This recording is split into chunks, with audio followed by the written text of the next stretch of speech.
Hello everyone, welcome back, and today is week 5 of my Duran Duran album rankings. And this week we have the 5th studio album, Big Thing. Now, I really love Big Thing. I think it was an amazing Duran Duran era.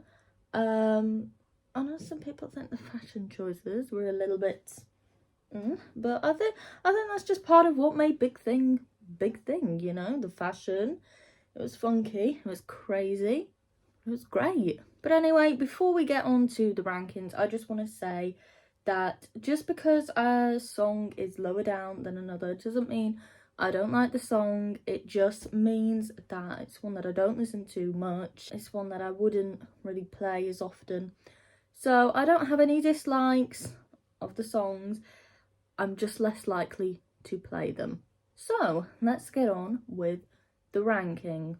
So at number 12, we have the Flute Interlude. Now, the reason I'm putting this at number 12 is simply because it's just short and, you know, it is an interlude. So it's just a little musical instrumental between two other songs. There's not really much else to say about it, really. So at number 12 we have Flute Interlude. Now at number 11, this one might be a little bit unpopular. I don't know how people really feel about this song, really. But at number 11 we have Lake Shore Driving. Now, if you've watched my previous videos, my previous ranking videos, you will know that I have said that I'm not really into instrumentals. And for me, Lakeshore Driving just goes on a little too long. I do find it really hard to listen to an instrumental. I don't know why, but for me to be able to listen to a song completely, it needs to have words. And, you know, I know the whole point of an instrumental is that it doesn't have words, and that's fine. For me, I'm just not really into instrumentals unless they are quite short. And for me, Lakeshore Driving is just a little bit too long. I do think it is actually a good instrumental, but I just don't really listen to it a lot. So for that reason, it is at number 11. At number 10, we have Interlude 1. Again, same reason as for Flute Interlude being at number 12. It's an interlude. It's just a little instrumental between two songs. It comes after a great song on the album, which, if you know Big Thing well enough, you will know which song I am on about. But at number 10, we have Interlude 1. Now, at number 9, this is unpopular, and this is also in the same place that it is on the album. At number 9, we have Land. Now, I know this is really unpopular because I have seen many people who like Land. I do like the chorus, don't get me wrong, I really like the chorus. And I think once the song gets going, it is better. But I find it really hard to get into for some reason. I've just never really been that keen on Land. And I know that's so unpopular, and I do think it's a great song. It's got great lyrics, but like I said, I just find it hard to get into, and for that reason it is at number 9. And I do wish it was higher up because I do think it's a great song, but I just can't get into it. At number 8, we have Drug. It's a State of Mind. I know that might seem a little bit wrong that Drug is higher up than Land, but I really like Drug. It's funky, it's catchy, but it's a song that I don't listen to a lot because I feel like it's one of those songs that you can't really listen to a lot, if that makes sense. I feel like listening to it a lot would really wear it out, but on occasion it's a great song to groove to. I haven't listened to any of the remixes of it. There is actually a remix on this album. I feel like it's probably got great remixes. It's also a song that I'm very like up and down with because, as I said, I don't listen to it too much because I feel like it would be easily worn out. And for me, sometimes I like it and then other times it annoys me.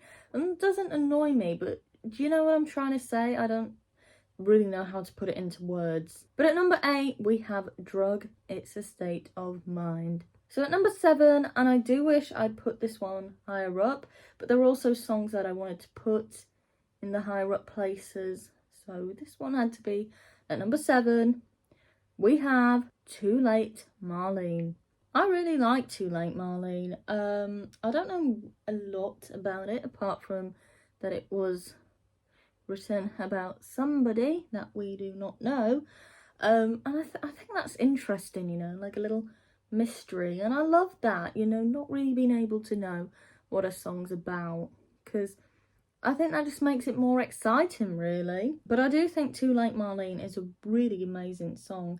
I actually think Big Thing has a lot of amazing Duran Duran songs on it, and while it's not one of the most underrated albums by Duran Duran, I definitely think it doesn't get as much credit as it does deserve. But at number 7, we have Too Late Marlene. At number 6, we have I Don't Want Your Love. This is a song that I would actually like to see live. I mean, come on now, I've said that about at least one song off of each album, haven't I? But I know they have played I Don't Want Your Love in more recent concerts, and I do think it is a great live song. It's funky, it's catchy. I find it's a song that you can, you know, you can really dance to, really, and it's quite funny because it's upbeat, but it's like, I don't want your love.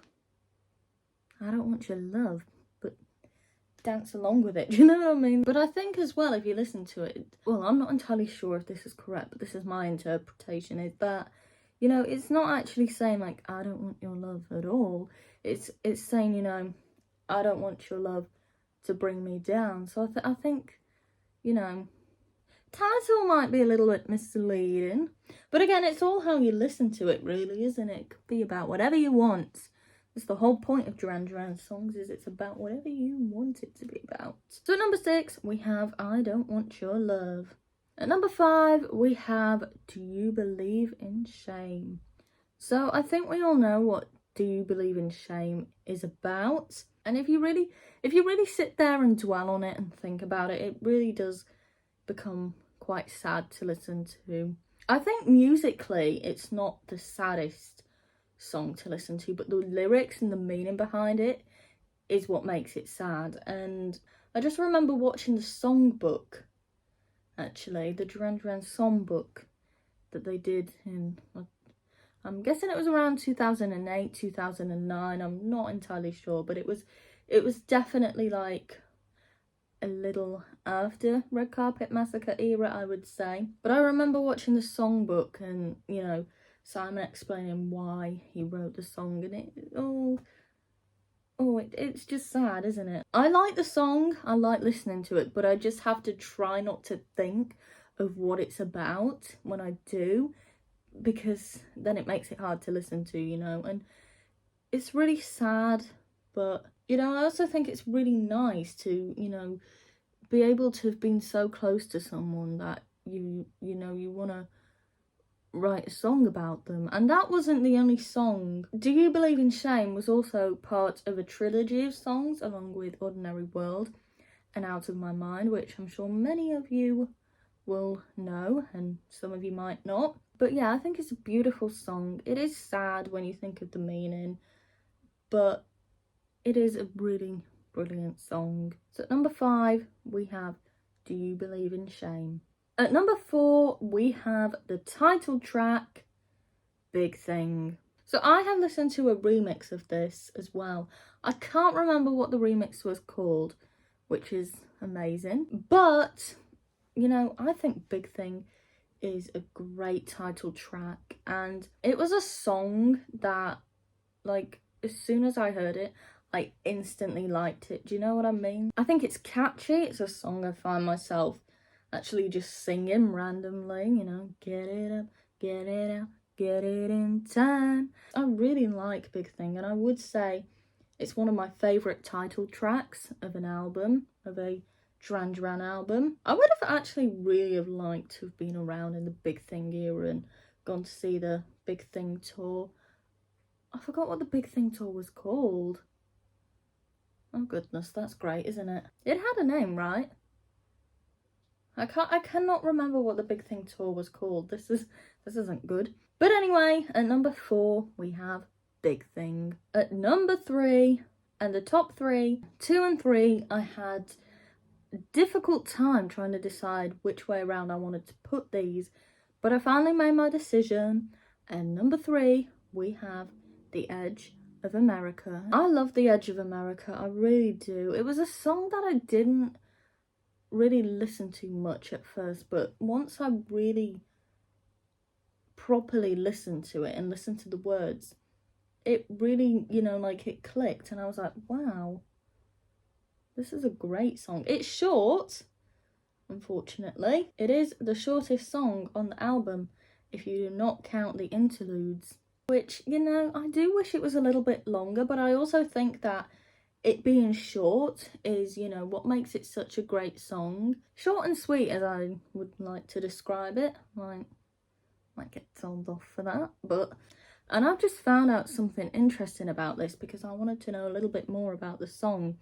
And I've just found out it is the shortest song on the album if you don't count the interludes. And it sort of ends a little bit abruptly, doesn't it? Which, so does Lakeshore Driving, actually. I've just kind of remembered that from my research that I've just been doing.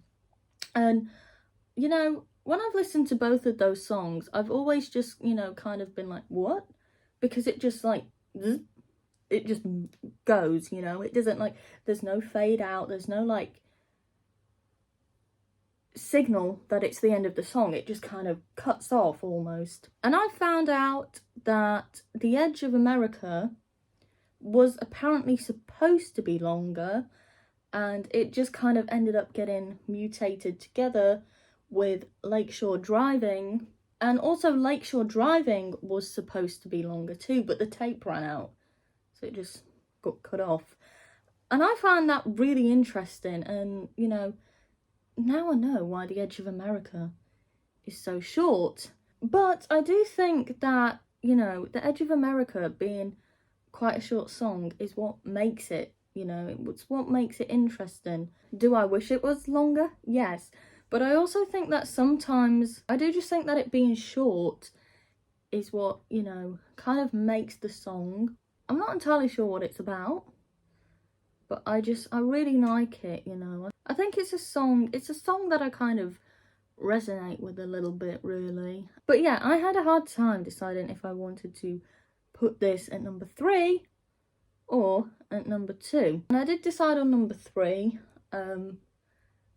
Even though I listen to The Edge of America probably a little bit more than the song that I have at number 2. That's probably maybe just because it is short, you know. As you can tell, I've not got a great attention span, so the shorter the song is, the easier it is to listen to, which might surprise you at what's number 1. But anyway, at number 3 we have The Edge of America. At number 2 we have All She Wants Is. I really had to try to say that without singing it. I struggled between if I wanted this to be at number 2 or at number 3, and I chose number 2 mostly because, as well as, you know, really liking the song, All She Wants Is one of my favourite Duran Duran music videos. I know that might be a little unpopular. I know for some people the video is quite freaky, but I'm not like in that way. I know for some people the video is quite, like, creepy and a little strange and a little weird, but I like that. It's eccentric and it's different and it's, I don't know, I just really find the video intriguing. I'm sure some of you will know that in that video there's a lot of, what do you call it? There's a lot of still imagery, you know, still shots. I forgot what you call it, where you take a picture and, you know, you take continuous pictures and put them together to make a video. Well, there's a lot of that in the video, and because Duran Duran didn't actually have the time to sit there and have every single shot taken in different poses and different angles, I'm sure many of you will know this, but I just think it's interesting. They instead had mannequins made of them, and I find that interesting. I think that's part of why I like the video. Is it called stop motion? I'm not entirely sure. But I really do think the video is great. I love the song. Also, another fun fact about All She Wants is that it was originally titled Sex. I found this out the other day when I was researching about the song. Well, it was a little more than the other day ago. But yeah, that's a fact that's always stuck with me, because let's be honest, it's shocking that there isn't a Duran Duran song titled that, considering that a lot of the songs from back then were about that subject. Don't sue me, Duran Duran. But yeah, they changed it to All She Wants Is. I'm not entirely sure why, I can't remember if that detail was disclosed. I love All She Wants Is. I think it's a great song. It's catchy. I love the music video, as I've said 100 times. And it did come very close to being my favourite song from Big Thing. But I felt like the song that I've put at number 1 just deserved a little bit more to be number 1. So at number 2, we have All She Wants Is. I need to stop saying it like that. Finally, at number 1, my favourite song from Big Thing, we have Palomino. I think Palomino is such a beautiful, majestic song. It's a very, for me, it's kind of like a rare song. I don't really know how to explain that. It's a very different song, you know. It's a unique sounding song, but it's majestical and it's enchanting. It's absolutely beautiful, and Simon's vocals in that song, I just think it's mesmerizing. It's beautiful. Honestly, to have been one of the people that, you know, got to see the Big Thing tour and got to see Palomino live, I envy you, because I think it is such a beautiful, fantastic song. And it's not a song that I listen to a lot, because it's a song that I think is, you know, special, and I think it's a song that, you know, you don't want to listen to too much because you don't want to wear it out. But I think it's an absolutely beautiful song, as I've said a million times. I think it's very calming as well. It's slow, but it's not too slow, which, you know, I don't mind a slow song, but I don't like when they're too slow. I think for me, Palomino is just perfectly paced for, you know, the lyrics, and I just think it's so beautiful. So I've just done a little research about Palomino, because it's a song that I obviously really love, but I don't really know a lot about. And I just found out that the chorus came from a quote by Pablo Picasso. I've completely forgotten, and I've just read it. Something about when he was in like his blue period, that, you know, he was asked, what do you do when you run out of blue? And he said, I use red instead. And I love things like that, you know, like taking a quote or a line from something and turning it into a song. You know, that to me is poetry. But yeah, I love things like that, you know. And it's kind of what I do as well when I'm writing a song is, you know, I'll just hear something, a line from something or a quote, and it will inspire me to start writing based on that thing. And I just love that. I think it's creative, it's poetic. I'm glad I've discovered that fact about Palomino. Also, it's not really discussed about what the lyrics are about, but I'm sure we all know by now that Duran Duran songs are never really, you know, discussed about what they are about. It's up to you to make up and give it an interpretation, and I love that, you know. I think as well, I love it because I love being imaginative, and I love giving songs stories and interpretations, and I could probably do videos about my interpretations of some of the songs, so maybe I will do that one day, who knows. At number 1, my favourite song from Big Thing, we have Palomino. But anyway, that is my Duran Duran album ranking of big thing. Of course, next week will be Liberty, which is one of my favourite Duran Duran albums. Sometimes it kind of goes up and down, does Liberty. But I'm really looking forward to doing that ranking because I think the songs on Liberty are great. So if you want to stick around for that, we still got another 11 rankings to go. That would be appreciated. But until the next one, bye.